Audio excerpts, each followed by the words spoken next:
विवाह बाधा कारण निवारण और उपाय। ओम पीताम्बराय नमः। ओम परम तत्वाय श्री गुरुभ्यो नमः।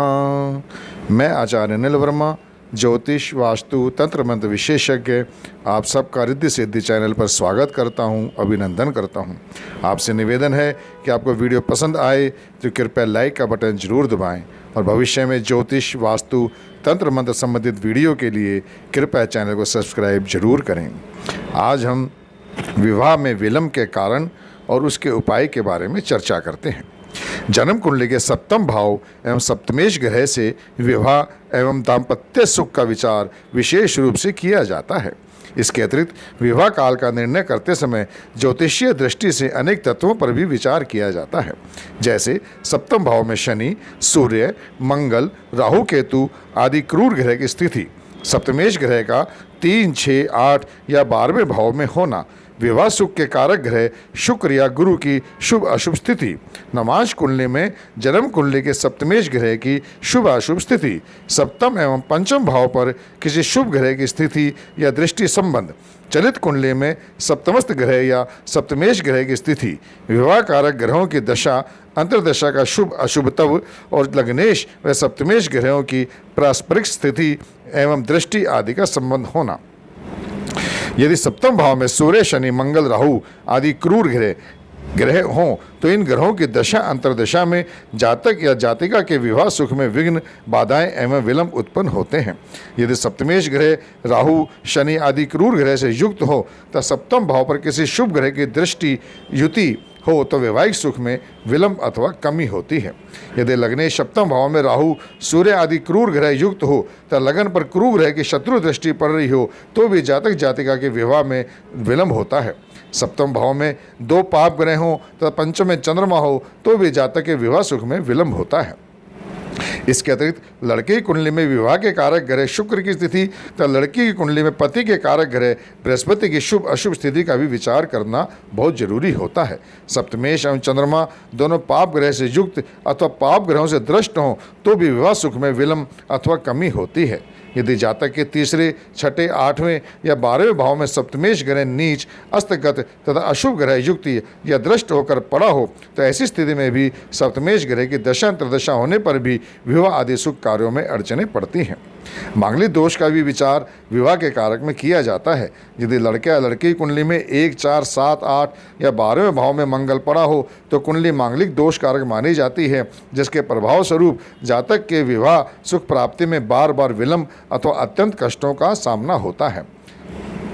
इसके लिए भी हमें मांगलिक दोष की शांति करानी पड़ती है। जिस कन्या के विवाह आदि शुभ कार्य विलंब पड़ रहे हों अथवा बार बार विघ्न बाधाएं पड़ रही हों तो जातक जातिका चैत्र आदि नवरात्रों में अथवा श्रावण मास में अक्षय तृतीया, गुरु पुष्य योग या रवि पुष्य योग या बसंत पंचमी के दिनों से प्रारंभ करके मंत्रों का जाप 31,000 या 51,000 की संख्या में करें। शिव, पार्वती अथवा माता के मंदिर में धूप दीप जलाकर माता को पीले या लाल पुष्पों आदि से पूजा करके नियमित रूप से रुद्राक्ष या चंदन की माला से मंत्र का जाप करे तो निश्चित ही इस प्रकार के विलंब में दूरी होती है और व्यक्ति का विवाह शीघ्र हो जाता है। इसके लिए कुछ मंत्र आपको बताता हूँ। सबसे पहले मंत्र है ओम ह्रीं गौरिये नमः। इस मंत्र का भी कम से कम 51,000 का जाप करें, लगातार 31 दिन तक के अंदर कर लें।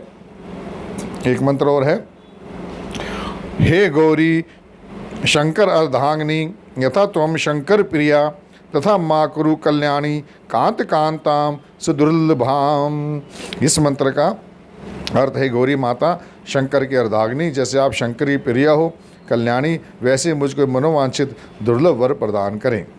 इस मंत्र का भी कम से कम 51,000 या 1.25 लाख का मंत्र 31 दिन या 43 दिन में अवश्य कर लें। कन्याएं यदि बीच में जो स्थिति होती है जिसमें उनका मंत्र जाप छूट जाता है 4 या 5 दिन के लिए, उन दिनों में छोड़कर उन दिनों को आगे की संख्या मिलाकर जोड़कर आगे बढ़ा सकती हैं। सिर्फ कन्याओं के लिए ही यह छूट है। एक मंत्र है ओम कात्यायनी महामाये महायोगिनी अधीश्वरी नंद गोपसुतम देवी पतिम में कुरु ते नमः। यह भी कन्याएं मंत्र का जाप करें तो उनकी मनोकामना जरूर पूरी होती है। इस मंत्र का अर्थ है, कात्यायनी महामाया महायोगिनी अधीश्वरी, मुझे भगवान कृष्ण के समान सुंदर पति प्रदान करें, आपको नमस्कार है। इसके अलावा एक प्रयोग बताता हूँ।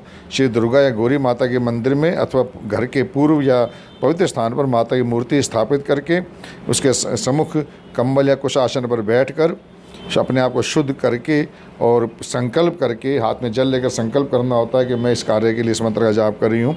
और माँ का लाल पुष्प, देशी घी की ज्योति, नारियल प्रसाद, शुद्ध जल और गंगा जल से भरा हुआ जल एक कुंभ भी रखना चाहिए। और इसके बाद पहले माँ का ध्यान करते हुए ओम सर्वमंगले मंगले शिवे सर्वार्षादिके शनैत्रम कहे गौरी नारायणी नमोस्तुते। इसके पश्चात मंत्र आपको बताता हूँ। इस मंत्र का 21 दिन तक के अंदर 51,000 कम से कम, अधिक से अधिक 1.25 लाख का जाप अवश्य करें, आपकी शीघ्र मनोकामना पूरी होगी। हे माते त्वं शक्ति सत्वं स्वधा स्वाहा त्वं सावित्री सरस्वती पतिम में देही ग्रह देही सुतान देही नमोस्तुते। इस मंत्र का जाप भी बीच में नहीं छोड़ना चाहिए। रोज़ नियमित रूप से फल का या मिष्ठान आदि का भोग जरूर लगाना चाहिए। जब पूर्ण हो जाए तो उस उद्यापन के रूप में किसी ब्राह्मण दंपत्ति को भोजन, वस्त्र, फल, मिष्ठान आदि दान दक्षिणा सहित उनको पूर्ण करना चाहिए। पाठ के दिनों में गौओं को मीठी गुड़ रोटी खिलानी चाहिए और कौओं को कुत्ते को तेल से चिपड़ कर चपातियाँ डालें। वीरवार को केले के वृक्ष को हल्दी मिलाकर शुद्ध जल, पीले पुष्प आदि अर्पित करने चाहिए। इससे भी शीघ्र ही विवाह के विलम्ब की बाधा दूर होती है।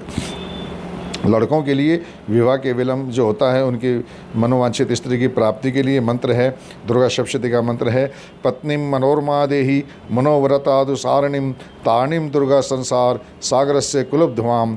इस मंत्र का जाप करने शीघ्र ही मनोकामना पूरी होती है।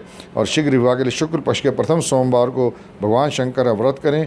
श्वेतार के वृक्ष के समीप धूप दीप का जल अर्पित करें।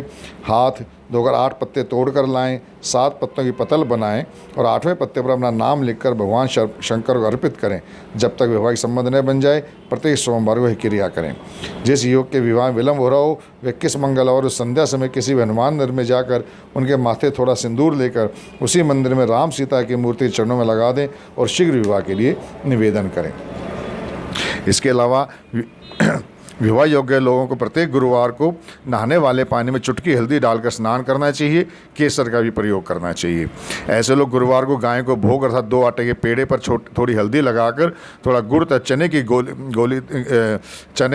गीली दाल को भिगोकर गाय को खिलाना चाहिए। एक प्रयोग है, ये शुक्ल पक्ष के प्रथम गुरुवार से करना चाहिए।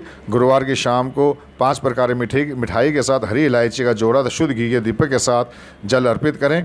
यह लगातार 3 गुरुवार करना चाहिए। गुरुवार को केले के वृक्ष के समक्ष गुरु के 108 नामों के उच्चारण के साथ शुद्ध घी का दीपक तथा जल अर्पित करना चाहिए।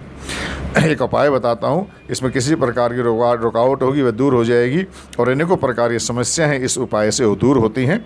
इसका उपाय है कि सूखा गोला ले लीजिए, उसमें आपने बूरा या पिसी हुई शक्कर ले लें और पंचमेवा मिला लें, पर थोड़ा सा सूजी भून कर इसमें मिला लें और सबको नारियल में भर दें। उस नारियल को 11 बार एंटी क्लॉकवाइज अपने ऊपर से उतारा कर लें और प्रार्थना करते हुए कहीं भी पीपल के पेड़ के समक्ष उस गड्ढा खोद कर उसको ज़मीन में दबा दें, बहुत अच्छी तरह दबा ताकि वो जानवर ना निकाल ले। और इसके पश्चात आप ये कार्य हर प्रत्येक मंगलवार को करते रहें। अस्वस्थ दिनों में कन्याएं ना करें।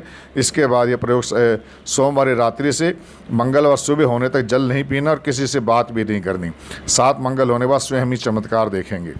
यदि किसी कन्या की पत्रिका मंगलिक योग होने के कारण विवाह में बाधा आ रही है तो कन्या मंगल चंडिका स्रोत का या मंगलवार शनिवार सुंदरकांड का पाठ करवाए, इससे विवाह की बाधा दूर होती है। शुक्रवार की रात्रि में 8 छुहारे जल में उबालकर जल के साथ ही अपने सोने वाले स्थान पर सिंघाने रख लें। सोए तथा सुबह शनिवार को प्रातः स्नान करने के बाद किसी बहते जल में प्रभावित कर दें। यह भी प्रयोग चमत्कारी है। एक और उपाय बताता हूँ। कन्या मंगलवार के दिन समा के चावलों की खीर बनाएं। खीर के लिए समा के चावल 2.5 मुट्ठी लें। पिता के हाथ से मिश्री लें, ये पिता ना हो तो चाचा, ताऊ या बड़ा भाई हो। माता के हाथ से ली हुई नारियल की गिरी लें। माता ना हो तो बड़ी बहन, भाभी, शादीशुदा स्त्री हो सकती है। एक अविवाहित कन्या के हाथ से 1 चम्मच शहद लें। इन सबको मिलाकर खीर बना लें। अब एक कुत्ता देखें जो 20 पंजे वाला और काला हो, उसके सम्मुख खीर रखें और मन ही मन अपनी इच्छाएँ बोलती रहें कि उसको कैसा वर चाहिए। अल्प समय में ही विवाह का योग बन जाएगा। एक और उपाय है, कन्या 1 सिंदूर की डिब्बी, बिंदी का पत्ता, 1 लिपस्टिक, काजल की डिब्बी, महावर अपने हाथों से खरीद ले। जब खरीदने जाए तो साथ में अपने माँ बाप को अवश्य ले ले। यदि माता पिता न हो तो बड़ी बहन, भाभी, चाचा, ताऊ, बड़ा भाई, कोई भी घर का सदस्य हो उसको साथ लेकर जाएं। अब कन्या सामान लेकर वापस आकर स्नान करे। स्नान के बाद कोई श्रृंगार न करे, न बाल बनाए। इस सामान को लाल रंग के सूती कपड़े में अपने बाएं हाथ में लेकर लाल रंग के सूती कपड़े में बांध ले। फिर किसी मेहंदी के पेड़ की जड़ के तने पर बांध दे। मन की इच्छा बोले। जल्द ही कन्या का विवाह का योग बनेगा। रिश्ता पक्का हो जाने पर विवाह से पहले ही कन्या उस मेहंदी के पेड़ पर 5 तरह के अन्न चढ़ा दे, जिसमें गेहूँ, चावल, जौ, मक्का, ज्वार, बाजरा आदि हो। विवाह के बाद कन्या जब ससुराल चली जाए तो कन्या के माता पिता गरीबों को खाना खिला दें या श्वानों कुत्तों को दूध पिला दें। विवाह लायक कन्या और विवाह बाधा हो तो शनिवार के दिन पीले कनेर का पुष्प कन्या स्वयं तोड़ कर लाए। अब उस फूल को कन्या अपने मस्तिष्क पर रखकर 21 बार ये मंत्र बोले। ये मंत्र है ओम उर्भे उर्भे दुर्भे दुर्भे विघ्ननाशिके ज्योत्स्निके लब्बे लब्बे हुम फट। इस मंत्र को पढ़ने के बाद एक कपड़े में इस पुष्प को, लाल कपड़े में इस पुष्प को बांध कर अपने घर में रख दे। रिश्ता आएगा और कन्या का विवाह भी जरूर होगा। विवाह पश्चात 51 दिनों के अंदर कन्या के माता पिता उस पुष्प को नदी में सला दें। दान स्वरूप कन्या के माता पिता किसी निर्धन कन्या का विवाह में सहयोग करें।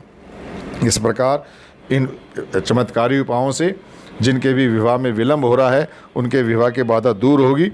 इसके अलावा अपनी जन्म कुंडली को किसी विद्वान ज्योतिष को दिखाएं।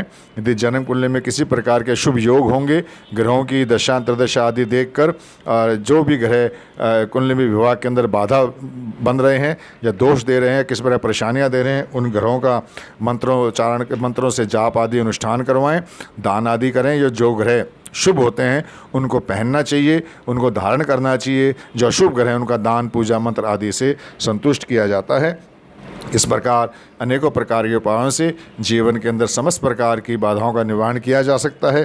परमात्मा ने हमें ज्ञान दिया है, बुद्धि दी है, शास्त्र दिए हैं, जिनके द्वारा हम अपनी जन्म कुंडली के अंदर जो भी दुर्योग या समस्याएं हैं पर उनको हम दूर करने में सक्षम हैं, हम दूर कर सकते हैं। इसलिए कहा जाता है कि जन्म लेकर जो भाग्य पैदा होता है, लेकिन व्यक्ति अपने कर्मों के अनुसार अपने भाग्य को बदल सकता है। इसलिए शुभ कर्म करते रहें, जीवन में कोई अशुभ कर्म न करें, अपने माता पिता का सम्मान करें, बुजुर्गों का सम्मान करें, स्त्रियों का सम्मान करें, पशु पक्षी, कीड़े मकोड़े, जीव जंतुओं की सेवा करें और वृक्ष लगाएं, नदियों में गंदगी न डालें।